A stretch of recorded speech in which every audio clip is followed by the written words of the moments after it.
کبھی ریگستان کی ان ہواؤں کے بارے میں سوچا ہے جو اپنے ساتھ صرف ریت نہیں بلکہ بہادری کی داستانیں بھی لاتی ہیں؟ چلیے آج سے 1400 سال پیچھے چلتے ہیں، مکہ کی تپتی ریت پر، جہاں ایک ایسی ہی کہانی نے جنم لیا، ایک ایسے ہیرو کی کہانی جس کا نام تاریخ میں ہمیشہ کے لیے امر ہو گیا۔ لیکن آخر یہ ہوتا کیسے ہے؟ وہ کون سی بات ہوتی ہے جو کسی کو ایسا ہیرو بنا دیتی ہے کہ صدیاں گزر جائیں پر اس کی داستانیں دلوں کو گرماتی رہیں؟ اس سوال کا جواب ہمیں ایک عظیم شخصیت خالد بن ولید کی زندگی میں ملتا ہے۔ آئیے مل کر ان کی کہانی میں اس راز کو تلاش کرتے ہیں۔ تو ہماری کہانی کا آغاز ہوتا ہے عرب کے وسیع ریگستانوں سے۔ یہ ایک ایسی داستان ہے جو گویا ریت پر لکھی گئی، جہاں ایک بچہ پلا بڑا جسے آگے چل کر تاریخ کا دھارا ہی بدل دینا تھا۔ یہ نام تھا خالد بن ولید، ایک ایسا نام جس کی ہیبت سے وقت کی بڑی بڑی سلطنتوں کے سپہ سالاروں کے دل بھی کانپ اٹھتے تھے۔ لیکن سوال یہ ہے کہ یہ شہرت، یہ رعب انہیں ملا کیسے؟ اس کا جواب ہمیں ملتا ہے موتا کے میدان جنگ میں۔ یہ وہ جنگ تھی جہاں خالد بن ولید کی بہادری اور جنگی حکمت کا اصل امتحان ہونا تھا، اور سچ پوچھیں تو یہ ایک ایسا امتحان تھا جو بظاہر ناممکن نظر آ رہا تھا۔ صورتحال کچھ یوں تھی کہ ایک طرف مٹھی بھر مسلمان تھے جن کی تعداد بہت ہی کم تھی، ان کے سامنے ایک ایسی فوج کھڑی تھی جس کا مقابلہ کرنا تقریباً ناممکن تھا۔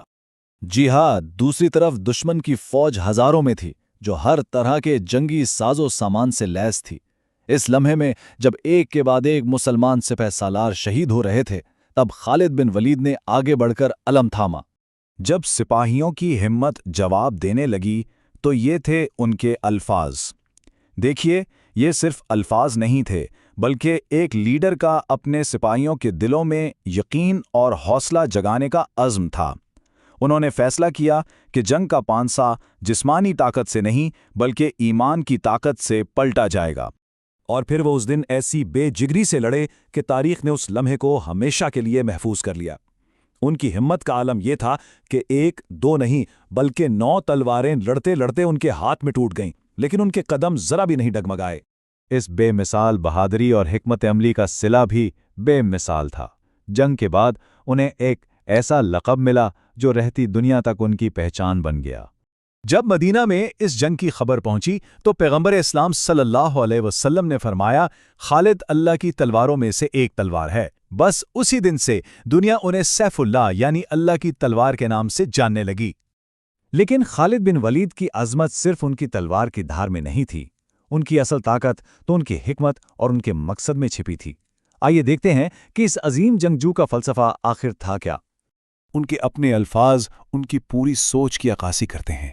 مطلب صاف تھا، ان کی جنگ ذاتی فتح یا شہرت کے لیے نہیں تھی بلکہ ایک بڑے مقصد کے لیے تھی۔ وہ صرف اور صرف سچائی اور حق کے لیے لڑتے تھے۔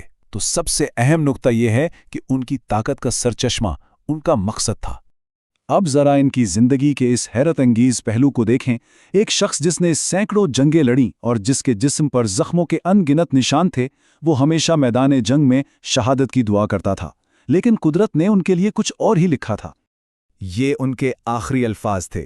انہوں نے کہا، میرے جسم پر کوئی ایسی جگہ نہیں جہاں زخم کا نشان نہ ہو، لیکن دیکھو آج میں بستر پر وفات پا رہا ہوں۔